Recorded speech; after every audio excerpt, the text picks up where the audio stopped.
In the third example in this section, we're going to try and get the square root of a variable.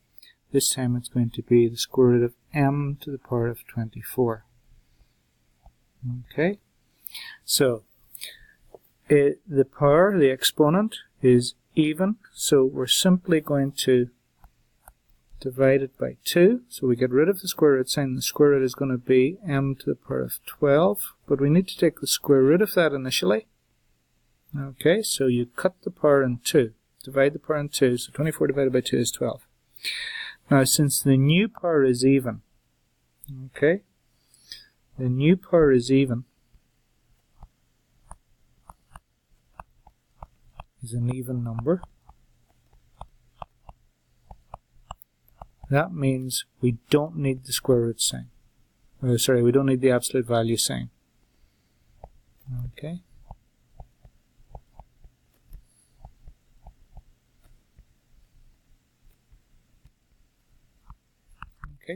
When the new power is even, there's no need for an absolute value sign, because any number, whether it's positive or negative, raised to an even power will always be positive.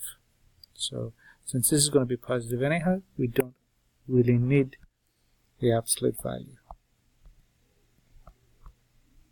Okay, and that's it. There you go, that's all there is to it. So, just divide the power in 2, so 24 becomes 12. You remove the square root sign. You put on absolute value signs initially, but if the power is even, you don't need them, so you take them off again. Okay.